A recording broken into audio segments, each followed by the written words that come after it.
Today in the Global African, we'll have an in-depth conversation on Freddie Gray, the city of Baltimore, and a second field report from another week of the protests. That's Today in the Global African. I'm your host, Bill Fletcher. Thanks for joining us again. On April 19th, Baltimore resident Freddie Gray died 7 days after being subject to police violence in what would later be ruled a homicide by a medical examiner. Gray's death sparked community outrage in Baltimore as folks voiced their anger. If you don't get no justice, then you don't get no peace. If we don't get no justice, then you don't get no peace. If they killing us and they getting paid vacation, who's to say they won't get more paid vacation for killing another black man? I had the opportunity to meet with Mr. Gray's family to discuss some of the details of the case and the procedural steps going forward. I assured his family that no one is above the law and that I would pursue justice on their behalf. On May 1st, State Attorney Marilyn Mosby charged 6 Baltimore city officers with a series of crimes including manslaughter, misconduct, and murder. To the people of Baltimore and the demonstrators across America, I heard your call for no justice, no peace. Your peace is sincerely needed as I work to deliver justice on behalf of this young man. Immediately after news broke out, demonstrations took place all over the city.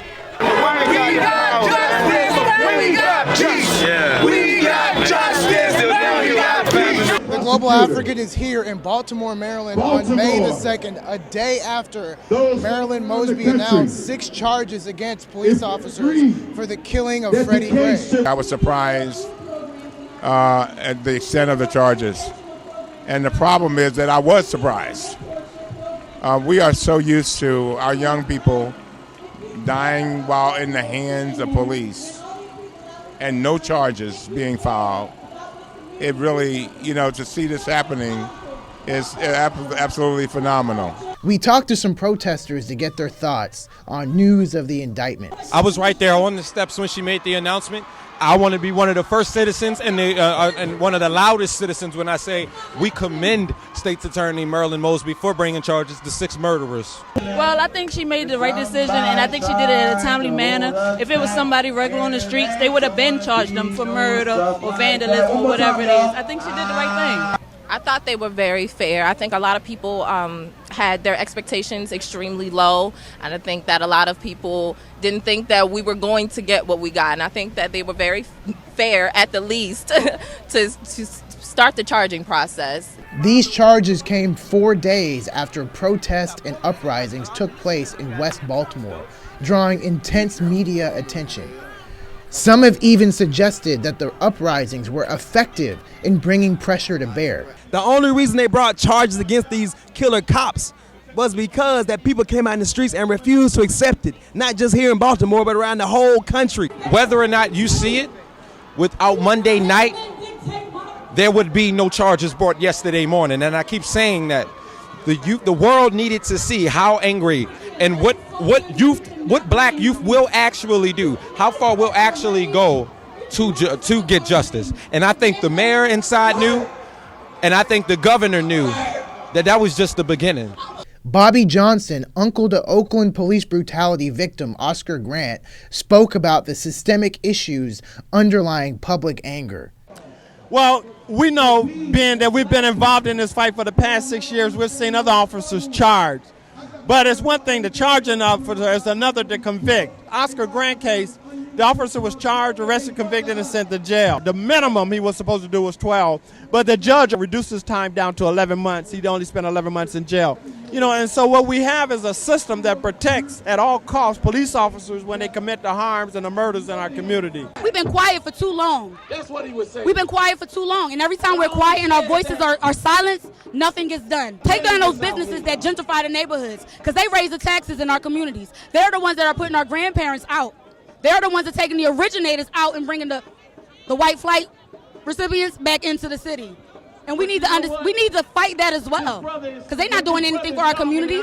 How we have $300,000 homes sitting next to $45,000 homes? People put up with Ferguson, and the people are not going to put up with another sham.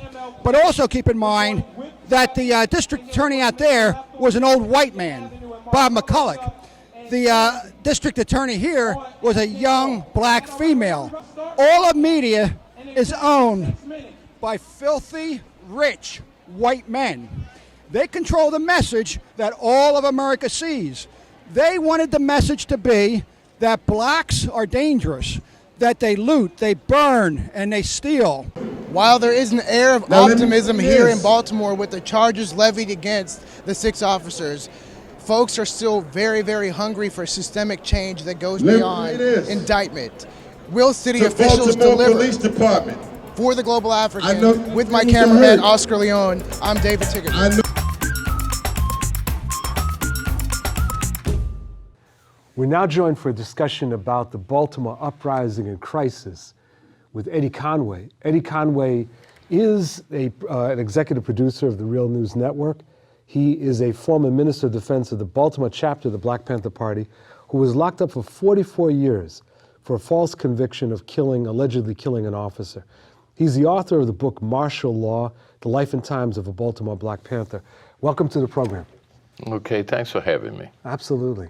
There has been discussion that the uprising was actually provoked by the police.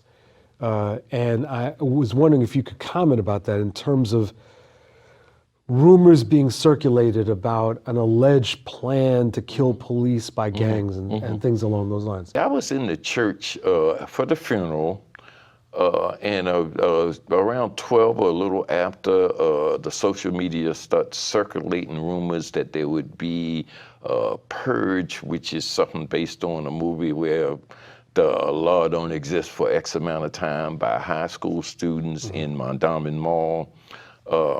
At the end of the funeral, around 1 o'clock, we got reports that the mall had been shut down. Then we got reports around 2 o'clock that the public transportation system had been shut down. That's the metro system that sits adjacent to Mondawmin, in which everybody in that area uses to travel throughout the city. That had been shut down. And then around 3 o'clock, we got reports that a huge number of police had been put in place up in that area around Mondawmin and around the mall. And then around 3:30 or somewhere close, they let the students out of Douglas High School, and there was several hundred students that were out there.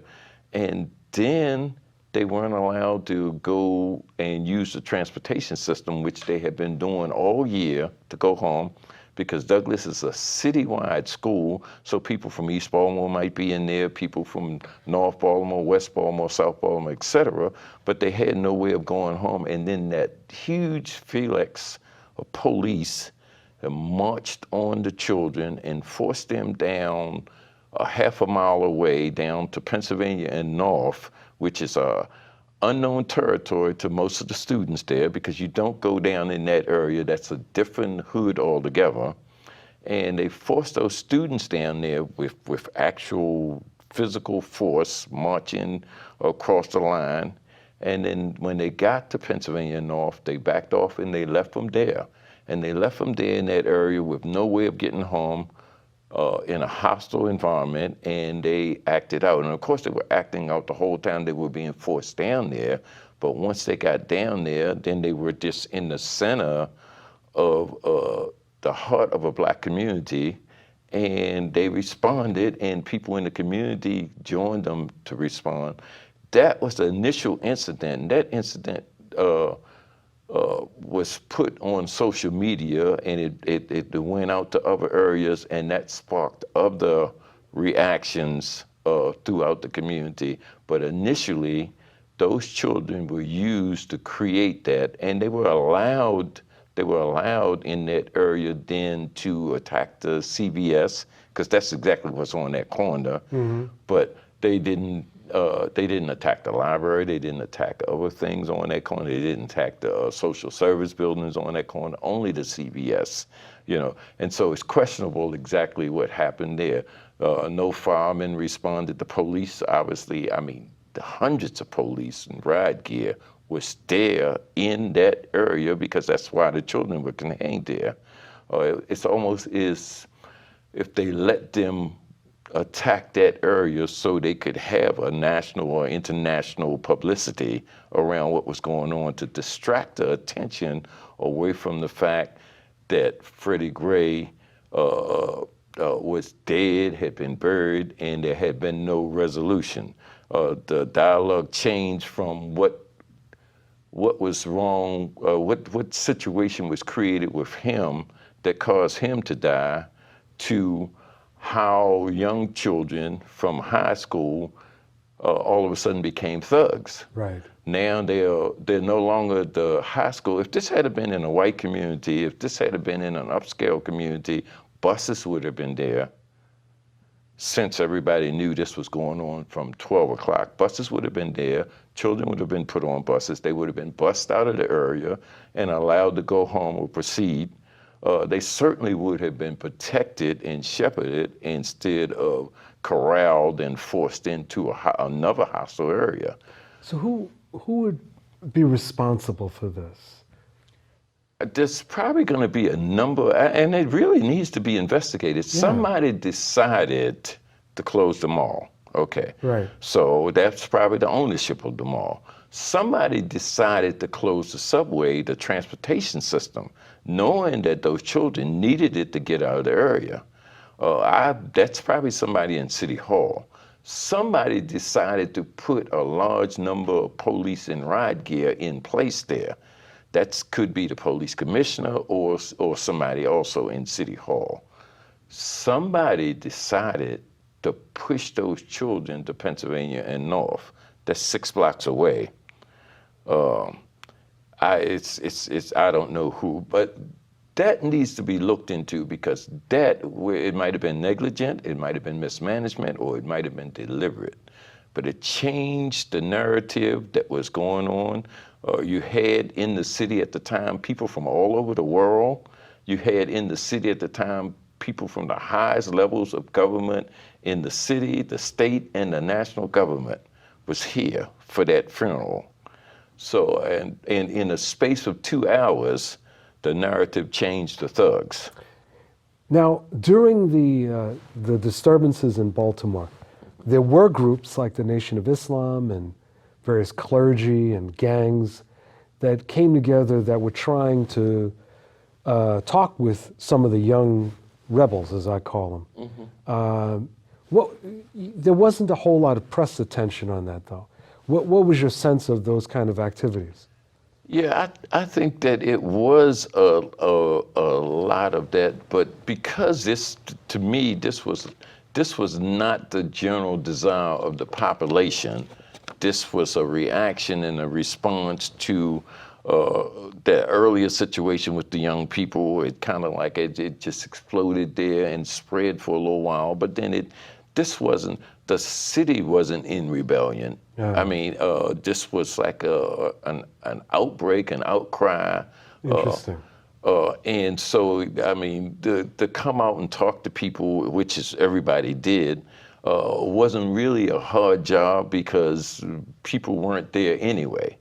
They really weren't trying to do that, but it was, and I think Dr. King said it's like rides is the voice of the unheard. That's right. You know, and young people didn't feel like they were being heard, and one of the reasons that is that Freddie Gray is the 111th death at the hands of the police in the last 3 years in the state of Maryland.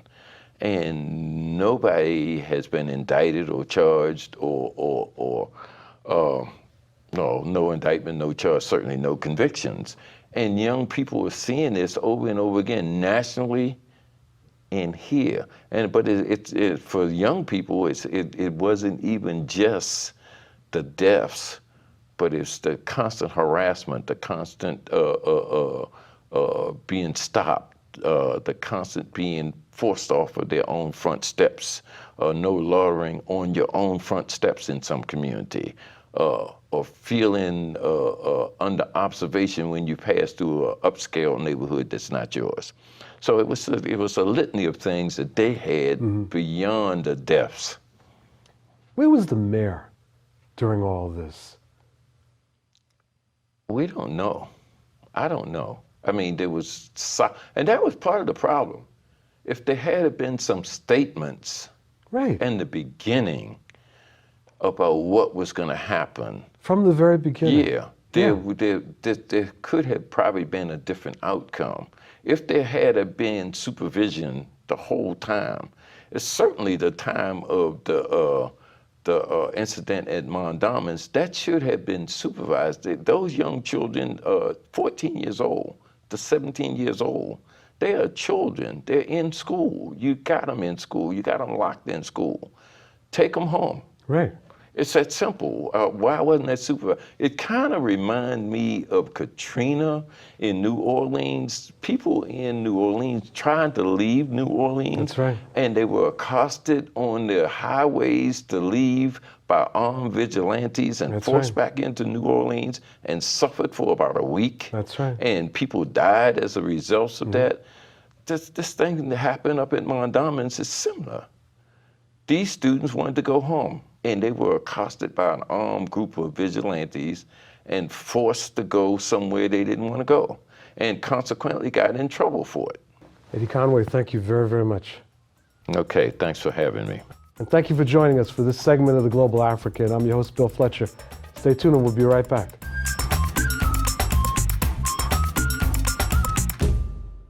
We're here with activist and actor Danny Glover, talking with us about Baltimore and the crisis here and national and perhaps even global implications. Danny, welcome to the program. Thanks a lot, Bill. Yeah. So, what did you feel when you heard the announcement by Mosby, State Attorney Mosby, about the charges? So I think what's still critical in the sense, despite all of that, we have to continue to mobilize and continue to build. And really, ultimately, what we have to build is the movement that's necessary.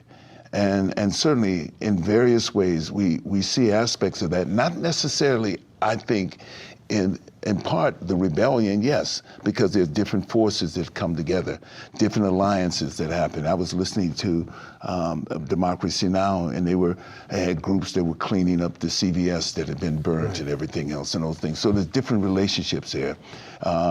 Certainly that the parents have now realized that it is important for them to now act as the role of citizens, not in respect to their own young as well. I mean, it's not a new realization but there has to be, in some sense, a building a bridge around movement. You know, we see, for instance, we just had the march that came through here, the youth march that came through here, where youth march from New York to Washington, D.C., present legislators with initiatives, legislators with different other things in terms of policy, of different things they wanted enacted and things to work on, whether it was racial profiling, as the case, or in this case where it was providing resources for youth as well and opportunities for youth. So I think on the one hand, in that sense, there is a presentation of demands, of presentation there. But it still doesn't deal with the major problems that have happened in a city like Baltimore. I was here last Mother's Day in Baltimore in a rally which was sponsored by SEIU in support of workers at Johns Hopkins who were receiving just abysmal pay and benefits here. So you see, historically, Johns Hopkins, one of the leading hospitals in the world, research hospitals in the world, paying these abysmal salaries to workers, whether they're knowledgeable about that because they often contract out to the services, the employment services that happen to some other entity. And so they often remove themselves from full responsibility of what happens to the workers there. Whether that's the case, and I'm not so sure. But the fact that we have that here and in Baltimore at this particular place, And it symbolizes a pattern that's going on with the whole deindustrialization of inner cities and cities, the loss of jobs, you know, the loss of employment. I mean, living wage employment. You know, those are the things that you're going to have to deal with. Those things, and turning the corner on there is the next thing that we have to talk about. You know, one of the issues that emerged after the uprising, as another guest raised, was a shift in the narrative. That after, you know, in the beginning the attention was on what happened to Freddie Gray and Justice for Freddie Gray. Then the uprising takes place, and all of a sudden there's references to the young people being thugs and criminals, etc. And while there was certainly a criminal element that was there, that was not what was driving this uprising. What do you say about that? How do you respond to that?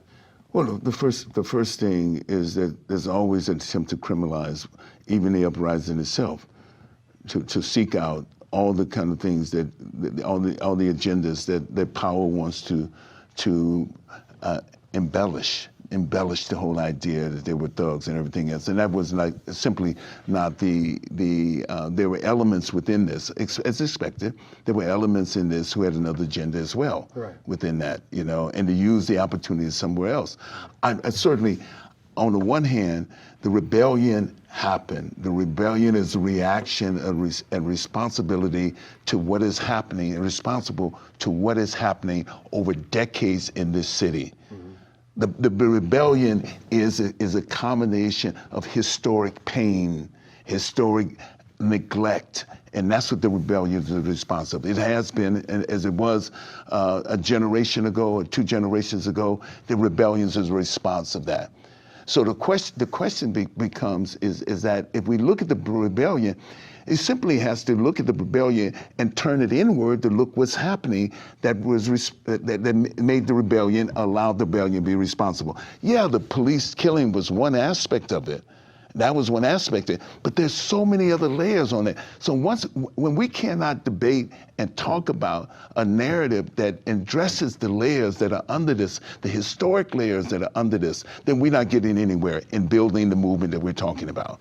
So yes, that's certainly an easy out for that, you know, but we have to believe that we are the ones at this particular moment, we can create and reimagine or redirect the narrative or create our own narrative in a sense.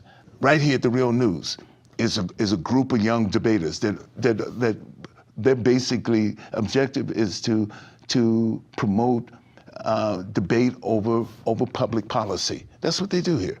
Young people who play with public policy. They stopped the building of a youth jail, a new youth jail just a couple of years ago. So the narrative it's certainly a narrative that shifts in the same way that we use terrorism as a narrative. You know, we use the same thing as this rebellion as a narrative to even diminish those people who are the ones who are most affected, and the ones who are most affected by policies unseen when you drive here from the suburbs through Baltimore going to your job. You don't pay attention to what's happening and the undercurrent of what's happening in that area you drive through. In fact, you may in some sense be pissed off because you had to pay taxes to fix the roads that you have to drive to get to your job. You know, in a sense, so in essence, we don't see this, and that's the tragedy of this country. We have, because all the except for The Real News and a few others, all the news agencies provide us, the corporate news agencies provide us with the narrative that instills fear, a lack of understanding, a lack of compassion, a lack of any directing where the real issue is and who are the real perpetrators of what's happening. Danny Glover, thank you very much as always. All right, man. And thank you for joining us for this episode of The Global African. I'm your host, Bill Fletcher, and we'll see you next time.